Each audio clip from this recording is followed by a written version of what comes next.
Jollee Oromoo seenaa ni turkit irraa na baasee ture. Seenaa sheer waliif godhaa dhiifama naa godhaa asumaan immoo.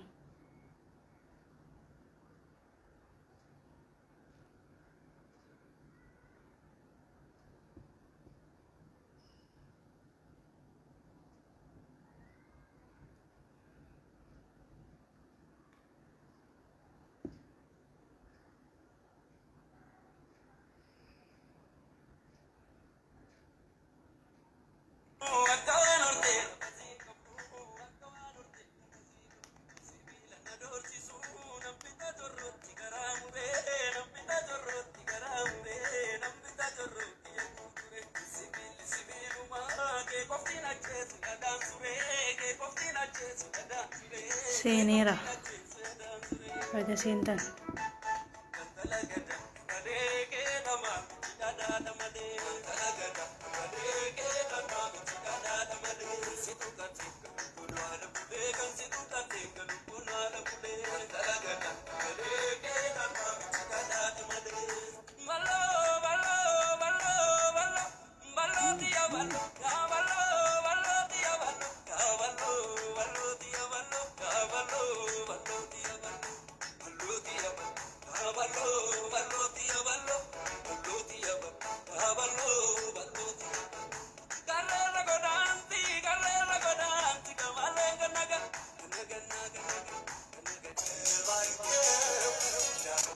Serba maaliin baradhee sila.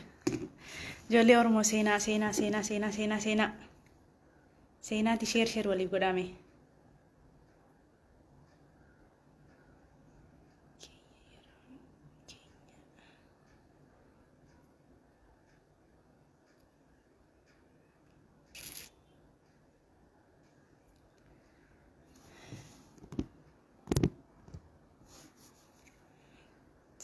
Seenaa ammallee sinafa.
Komedian Abdi Said Sherry godi maaltu sidhibe.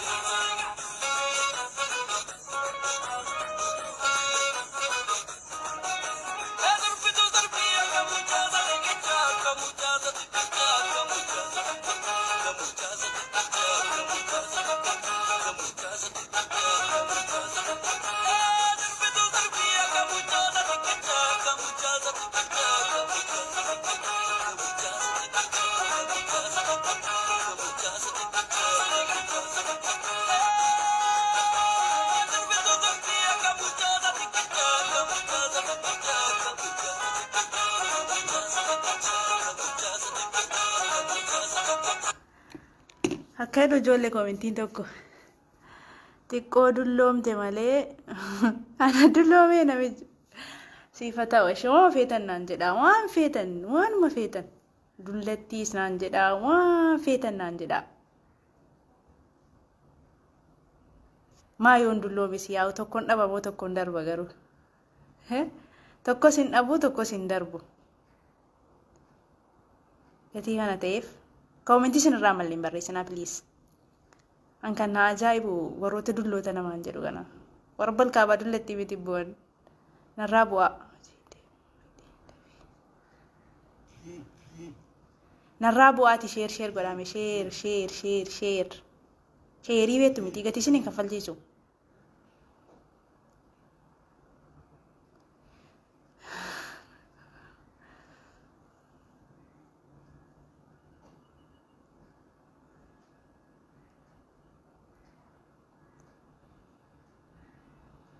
Mata duree sila barreeffadheen ture obboleessa goonii torkitirraa na baasi malee.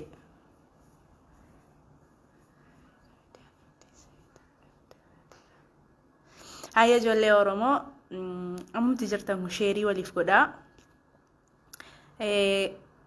Araboorsi waalaikum salaam wa rahmatullahi wa barakaatu.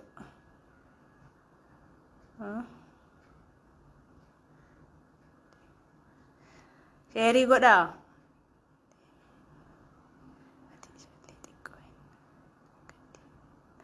Maaliif hangaddamaan wanta fedhe onaan jedhan hin gaddu baran.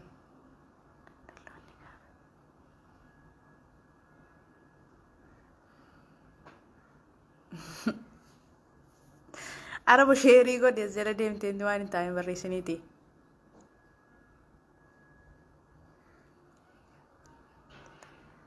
Meeqanaa kaffaltaa? Okay. Jiraadhu ati dubbii namaa dhiisii. Koomentii keessan ilaalanii immoo maal qalladaa jirtu warra sheerii godhaa.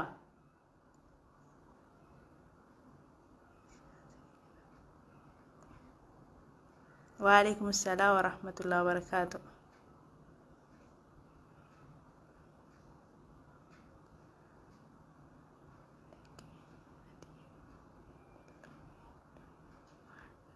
أتي هندلومني دربما كابجا دربما بامنا كو غافني رومي بامنا كو جوال سمبرسيسا سغافدا.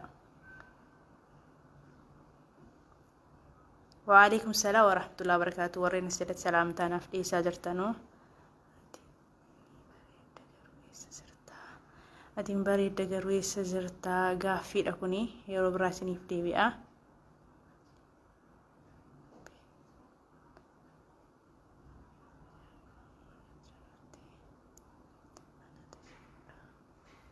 Hayya ijoollee Oromoo galatoomaa sheer ammallee ganaadha sheerii godhaa ijoollee bilxiqinnaarraa dhukkee kaasuu edaarra. Ijoolleen bilxiqinnaa warra jala jirtanoo garaa keessan muradhaa. Warroonni abbichuun irratti faarsitanu keessattuu warroonni abbichuun irratti faarsaa baatan har'an sin agarsiisa.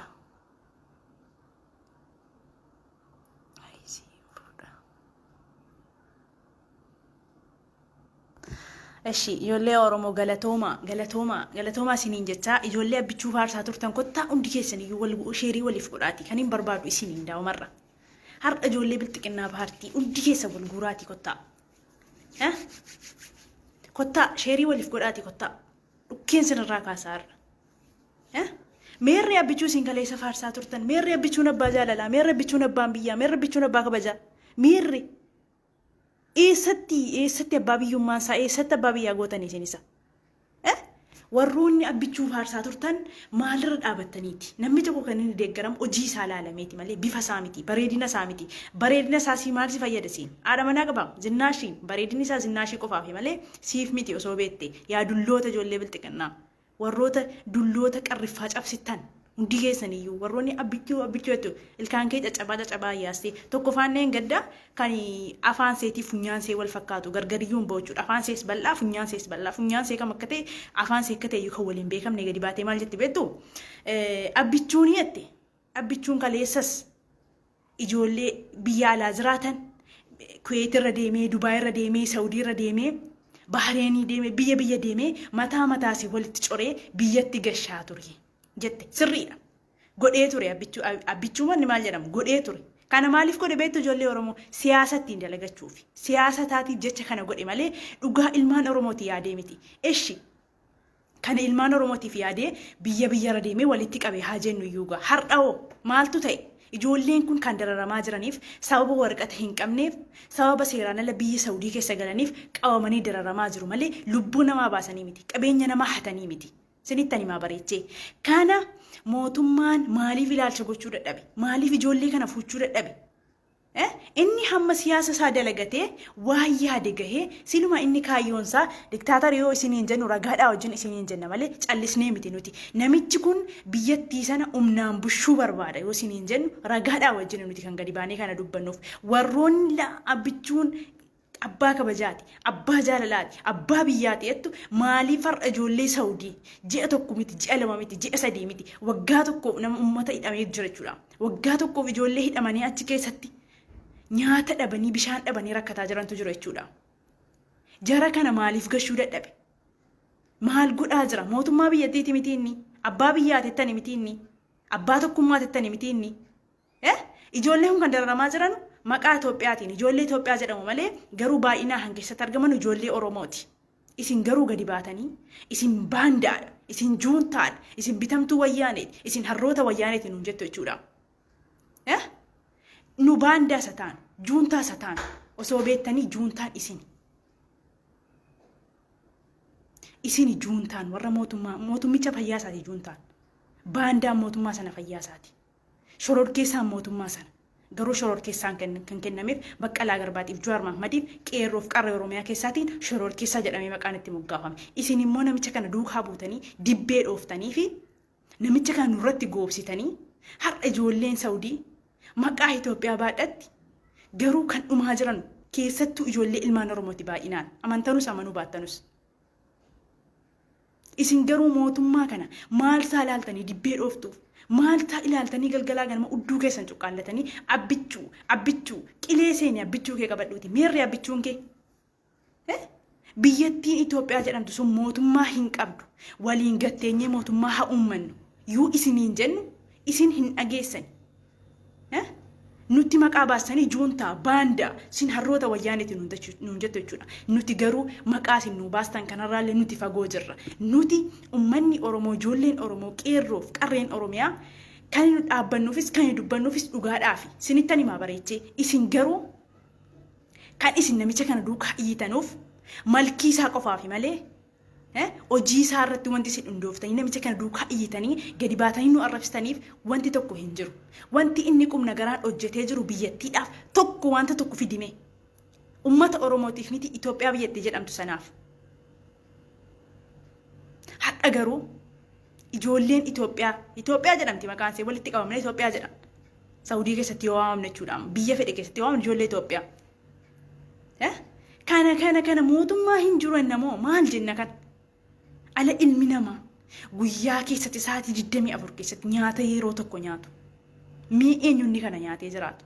Ati ijoolleen bilxiqinnaa warri abbichuu jettu kun warroonni ijoollee Saudii dantaa jaraati jettanii dhiistan ijoollee baay'een arge dantaa jaraati abbichuutu dhaqe jedheeni abbichuutu qabee hidhee warroonni jettu ati guyyaa keessatti sa'aatii 24 keessatti nyaata yeroo tokko nyaattee jiraatta, bishaan yeroo tokko dhugdee jiraatta, bishaan osoo hin dhiqatin ji'a 2 ji'a 3 teessa, unkaan ji'a 2 ji'a 3 miti ijoollee Oromoo ilkaan keessan kana osoo hin rigatin ganama guyyaa tokko osoo hin rigatin yoo oltan ammam si jibbisiisa ammam qaamni keessan coraan keessan of jibba.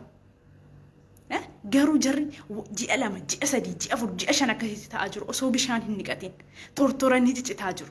Nuti immoo ijoolleen Oromoo furmaata keenya walumaan haa barbaadan ajandaa biraa gataati ajandaa biraa lafa kaa'ati walirratti duuluu dhiisaati afaan beektaniin kara hundaan ajandaan jiru ijoollee Saudii keessaa ta'uu qaba. Anatu isiniin jedhe kun furmaata yoo nuuf ta'e malee yoo akkasitti afaan beennu gadi baanee hiine malee furmaata tokko hin qabnu mootummaa bulguu kanarraallee abdii tokko hin qabnu jechuudha.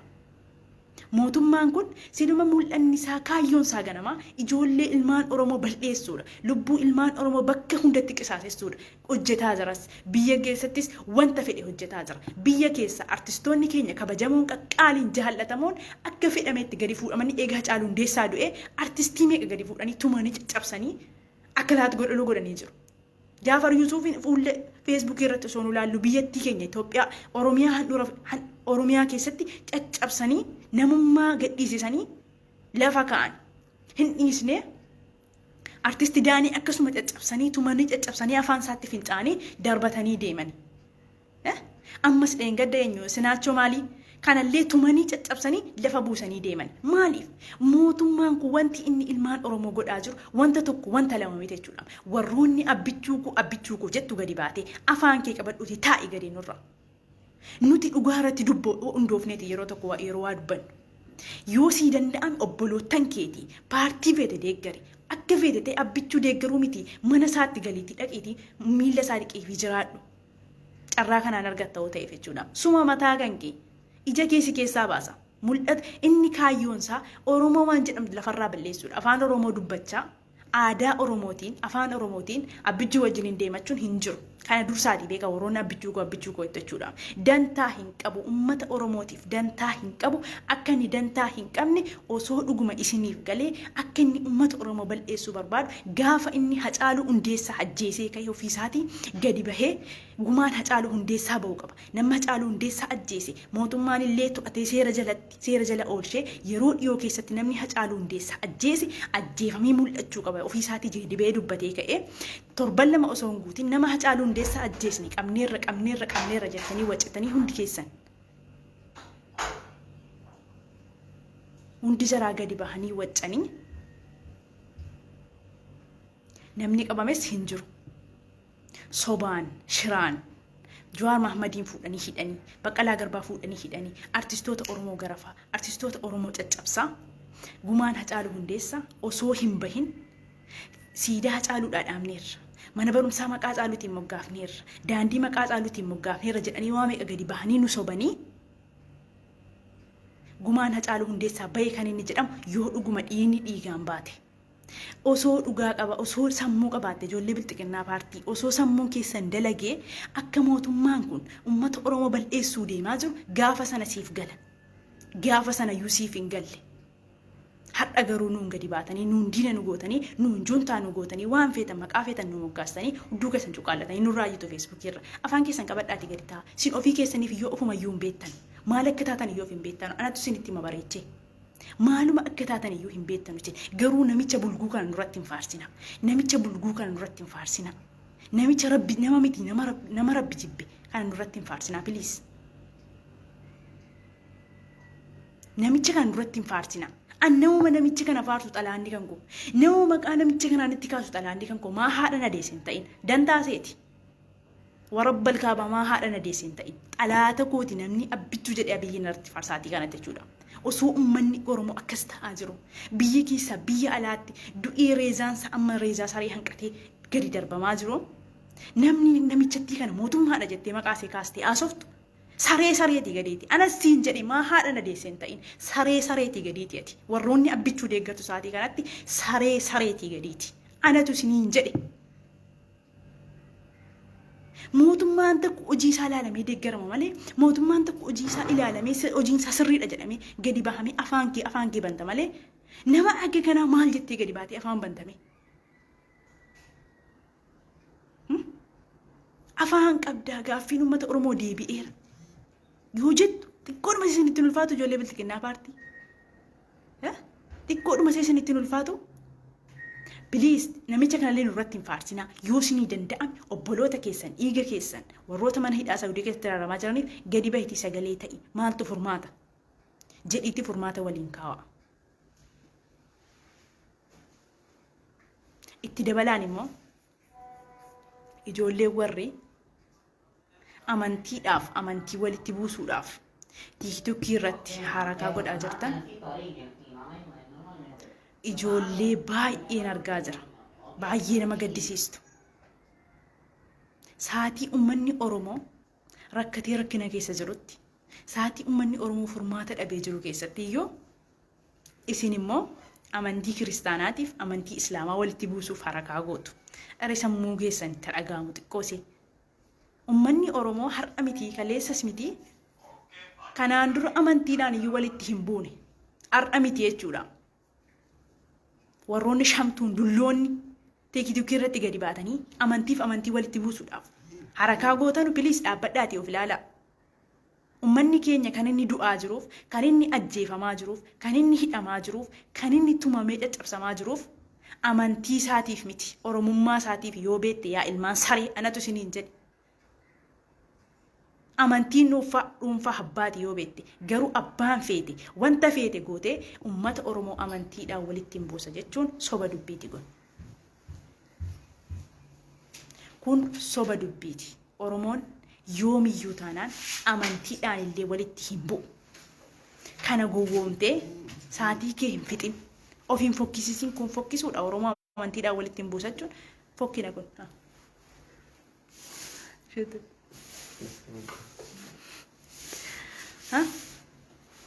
Gatii kana ta'eef please adaraa keessan. Adaraa keessan ijoollee Oromoo. Amantiidhaaf amantii walitti buusuudhaaf hin rakkatinaa. Amantiin dhuunfaa abbaati. An amantiin fedhe yoon deeggare Oromoodha. Maal goota? Oromoon tokko jennu ragaadhaa wajjin jenna malee nu callisnee Oromoon tokko jennu hedduu keenya cuqqaallannee warroonni sammuun keessan hin dalagne, warroonni sammuun keessan hin yaadne, waan hin taane hin hojjetinaa, waan sinirraa hin tolle hin hojjetinaa, waan fokkisu hin hojjetinaa. Oromoon har'as taanaan tokko yoo jennu ragaa wajjiniin isiniin jenna. Gatii kana ta'eef hojii dhabdanii wanta biraa hojjedhaa. Muuziqaa habaafadhaa dandeessanisti. Waan hojjettan yoo dhabdanu hojii yoo dhabdanii muuziqaa habaafadhaa. Dhugaa rabbii dhugaa sinittan himaa. Hojii dhabdanii miti warroonni tiktookii irratti waan hojjettan dhabdanii waanuma hojjettan dhabdanii gadi baatanii amantiidhaaf amantii walitti buusuuf yoo wixxifattanu wixxifatinaa wixxifattanii lubbuu keessaa bahee lafa bu'a malee Oromoon amantiidhaan yoomiyyuu taanaan walitti hin bu'u. Anatu isinitti hime. Gatii kana ta'eef ijoollee Oromoo adaraa keessan, adaraa Oromummaa, adaraa namummaa ummata Oromoo yaa Oromoo obboleewwan keessaniif sagalee ta'a.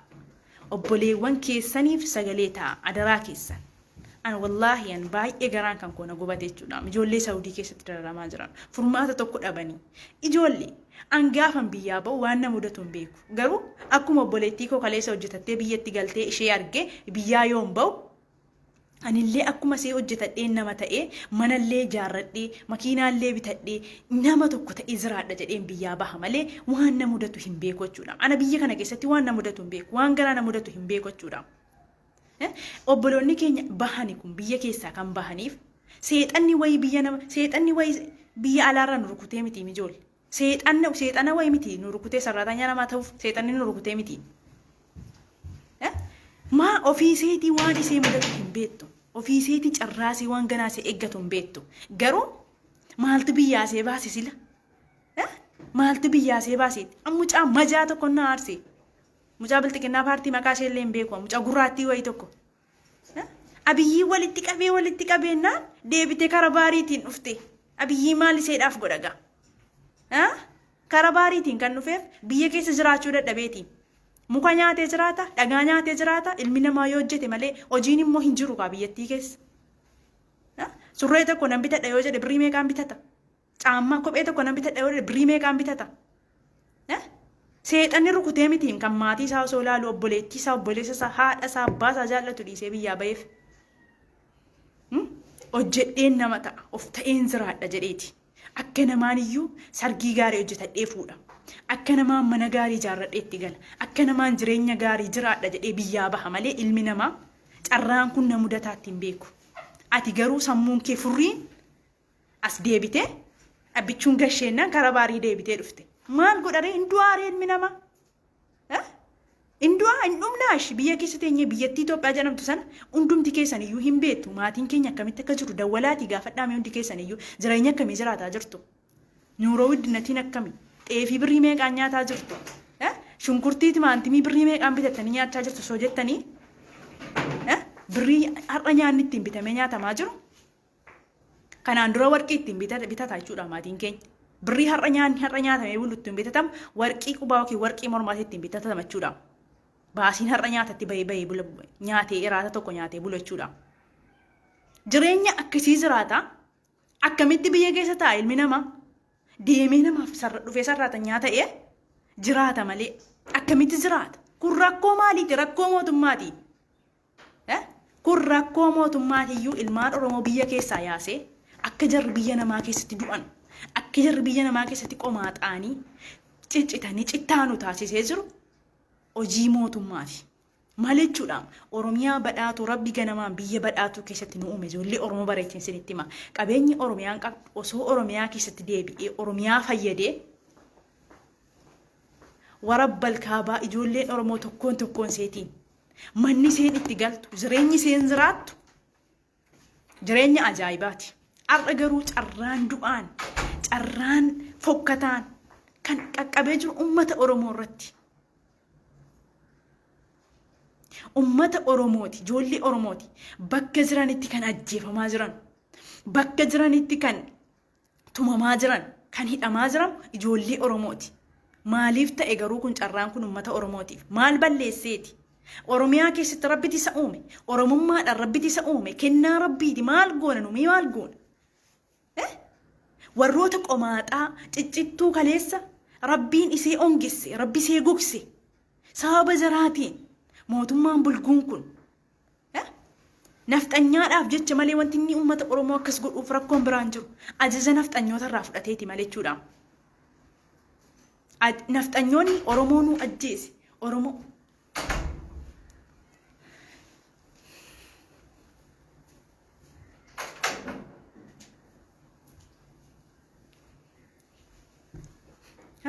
artistoota Oromoo ajjeesi hayyoota Oromoo hidhi jarri jennaan akkan nu godhaa jira malee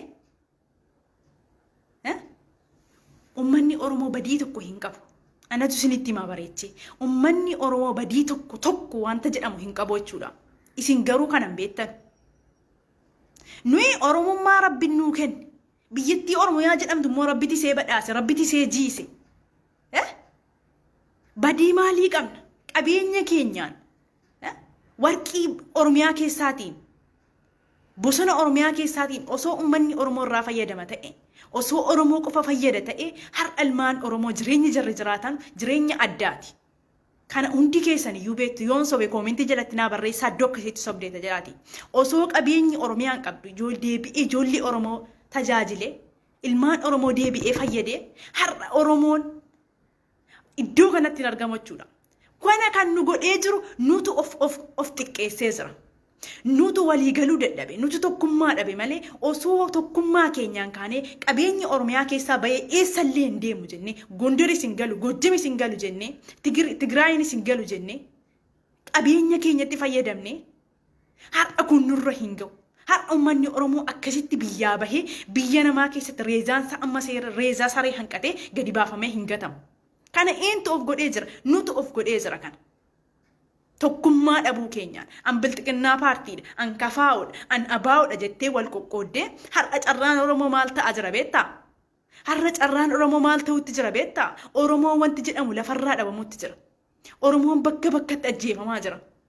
Lubbuun ilmaan Oromoo amma dinnicha kiiloo tokko hanqatee jira. Amma timaatimii kiiloo tokko hanqatee jira jechuudha. Mootummatti saree kana bukkeetti. Kanammoo eentu of godhe? Nutu of godhe. Osoo Oromoo taatu, osoo afaan Oromoo dubbattu, osoo bakki itti dhalatti Oromiyaa ta'ee jiru, of waldhaaluu keetiin sammuun kan kee dalaguu dhiisuudhaan uummata Oromootti deebitee dhalaata Oromoo taate obboleessa kee obboleettii kan kee ajjeesisaa jirta jechuudha. Kanammoo nutu of godhe. Nutu of xiqqeesse akkuma Caaluu Hundeessaa jedhe. Eenyullee nun caalle. Eenyullee namni tokko nun caalle. Numa tof xiqqeesse, numa tof salphise. Amma immoo deebinee of ilaallu. Yoo deebinee dhaabbannee of ilaalle malee furmaanni tokkollee hin jiru. Warroonni bilxiqinnaa paartii taate, warroonni kafaa'oo taate, warroonni abaa'oo taate Oromoon tokko. Oromoon tokko. Afaan tokko qaba, aadaa tokko qaba. Oromoon tokko yoo jennu ragaa wajjin siin jenna. Sitti garuu kun hin galu. Maal si goona? Sammuu kan kee murreessi keessatti nadhamoo maal si goona? Afaan tokkoon gadi baate mootummaa kana falmaa. Mootummaa kana dura dhaabbadhaa yoo isiniin jenna.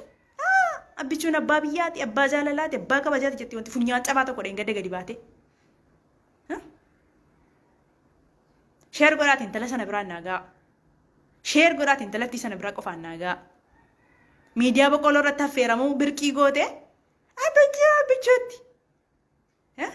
Ofii keetti carraasii mudatu iyyuu hin beektu ati. Eessa akka jirtu iyyuu hin beektu. Atis biyya namaa keessa jirta. Obboleessa kee har'a carraan kun qaqqabe. Obboleettii kan kee har'a carraan kun qaqqabe borsi qaqqabuu danda'a. Kan anna qaqqaba jedhee miti ilmi namaa immoo gaafa biyyaa bahu. Waan inni biyyaa baheefis immoo sitti meen jira. Jireenyi biyya keessaatti ammaati malee namni tokko jaallatee maatii isaarraan fagaatu. Akkasitti beekuu qabdu ijoollee Oromoo. Akkasitti beekuu qabdu. Namni tokko jaallatee miti kan maatii isaa dhiisee irraa fagaatuuf jechuudha. Akka kanatti beekaa akkanatti waliif hubadhaa. Gatii kana ta'eef rabbii yoo sodaattan warroonni mootummaa saree kana faarsitan dhaabbadhaati of ilaalaa. Dhaabbadhaati of ilaalaa. Ana afaan ittiin mootummaa kana faarsu miti sammuun ittiin mootummaa kana guyyaa tokko gaarii hojjetee uummata Oromoo deebi'ee uummata Oromootiif waan gaarii oola jedhee yaadu qabu jechuudha. Gatii kana ta'eef biliis ijoollee Oromoo yoo dhugaa Oromummaa yoo dogongortanii jiraattan asuma irratti isiniif gala deemsi mootummaa kana ilaalchinni ijoollee Oromootiif qabu ilaalchinni biyyattii sanaaf qabu asuma irratti isiniif gala. Ummata Saudii keessatti dararamaa jiru irratti isiniif galachuudha. Sudaaniin ijoollee ishee galfatte ijoollee Saudii keessa jiran galfatanii rakkoon namicha isa bulguu kanaa'oo inni maal godhaa jira? Ilmaan Oromoo biyya keessa daguuguutti jira. Ilmaan Oromoo ajjeesee karaa irratti darbaa shaneedha jechuutti jira. Bakka shanitti isaa haqa raxxafu malee. Inni qabeenya jirtu walitti funaanee ilmaan Oromoo see biyya keessaa lafarraa fixuutti jira malee warra biyya alaarraa dantaallee hin qabu jechuudha. Hadhumtu jedhachuudha inni. Guyyaa tokkotti gadi ba'ee miidiyaa irratti hadhumtuu qamanni isiniin jedhutti hudduu keessan cuqqaalladhaati abbichuudha. Silaa wanti inni hojjetu isiniif hin galu. Hudduu keessan cuqqaallatanii ija keessan jaanfattanii abbichuu jedhee amma fanaddaatutti. Garuu furmaanni tokko hin jiru akkasitti. Inni miidiyaa qofaan gadi ba'ee dhumaanuun jechuu qofa eegnachuudha. Amma inni gadi ba'ee anatu sin geessee dhumaa. Amma inni isiniin jedhutti eegaa. Kana malee obboloota keessaniif illee sagalee hin ta'ina. Obboleessa keessatti deebi'aati. Abbichuutu biyyaa si baasee dhiitta irratti dubbadhu. Harree bichaan afaan harreedhaatiin sammuun keessan hin dalagu. Waa'een uummata Oromoo rakkoon uummata Oromoo hin dhumus. Oo dubbatamellee hin dhumu jechuudha. Barri keenyas bara boo'ichaati. Tarii guyyaa tokko immoo nuu darbuu danda'a. Abdii immoo rabbi irraan kutan. Mootummaa kanarraallee gaarii eegnu hin qabnu. Biyyattiin Itoophiyaa jedhamtu immoo akka isheen mootummaa hin qabne amma isiniif gale moo isiniif hin galle? Osoo mootummaa qabaattee biyyattiin Itoophiyaa jedhamtu lammiin Itoophiyaa jedhamee biyya Saudii keessatti akkasitti dararamaa jiru silaa xiyyaara tokkoon guyyaa tokko gala jechuudha. Badii biraa hin hojjenne waraqata eenyummaa jiraa dhabani. Waraqata seeraa dhabani malee kana dhabuu jiraata akkas jara godhaa jira malee badii hojjetan tokko illee hin qaban. Lubbu dafqa ofiitiin hojjetee jiraachuu dhufe malee qabeenya yookiin kana rabaa hatee qabeenya biyyattii sana keessa saamee ittiin jiraachuu hin dhufne dafqa isaa xuruurfatee naman ta'a jedhee dhufe malee wanta biraa miti. Kanaaf immoo akkuma seera kanaan dura jirutti warroonni kanaan dura qabamaa turan guyyaa 3 yoo jabaate guyyaa 6 hidhamanii gara biyya ofiitti galfamaa turan. Ammoo barrinni kun immoo bara Samaaliiti. Namni tokko waggaa tokko ol mana hidhaa keessatti dararame isaa osoo namummaan isaa hin eegaminiif osoo hin nyaatin osoo hin dhugin jiraate osoo hin niqatin jiraate kun immoo seera sakkamiiti? Kun maal ibsa? Akka mootummaan biyyattii keessa hin jirre ibsa. Itoophiyaan biyyattiin jedhamtu sun akka inni mootummaa hin qabne ibsa jechuudha. Maal godhu mootummaa Saudii maal koman? Maal irraa komanna mootummaa Saudii? Osoo mootummaan biyya keessa jiraate naa ergi lammii koo qabde miti. Naa ergi narraa nazabiniiti jedhachuudha. Kun bulguun kun biyya keessa taa'ee ilmaan Oromoo lafarraa xaraguutti jira. Gaarii tokko nu haa hojjeta jettee warroonni mootummaa kanarraa gaarii eeddu atufuma kan keetii sareetii gadiiti. Anatu siin jedhe jecha badaalee namaan jechuun barbaaduan garuu har'a nan gubadhe warra habbichuu jettee gadi baatee afaan kee bantu na gubde keessa koo na gubde naan hin gadi ba'e saree siin jedhaa jira malee ilma namaatiin sareen jedhamu. Anatu isiniin jedhe Waan isiniif jedheef immoo isinitti himaan jira. Sammuu keessattu banamuu dide, sammuu keessattu dhagaa ta'e. Mootummaadhuma kana hin faarsinaa mee ofumarraa lafa kaate obboloota keessanii sagalee ta'a maaloo adaraa keessan. Adaraa ijoollee Oromoo. Warroonni bilxiqinnaa paartii keessa jirtanis afaan beektaniin obboloota keessanii sagalee ta'a. Warroonni miidiyaa gurguddaa of harkaa qabdanis obboloota keessanii sagalee ta'a. Warroonni tiiktookii irratti sirbitanis obboloota keessanii sagalee ta'a. Warroonni tiwiitarii irratti afaan ingiliffaatiin waa barreessuu maxxansuu dandeessanis obboloota keessaniif sagalee ta'a. Ankanuman isiniif jedha. Waan isiniin jedhullee hin qabu.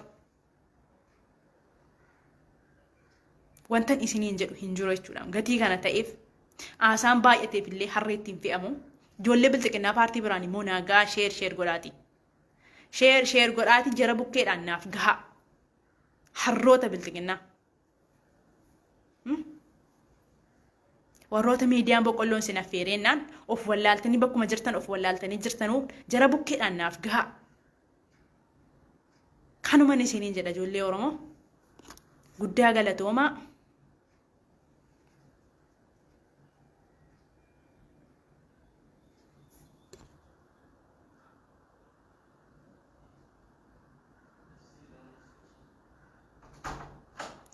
Nagaadhaan naaf oola.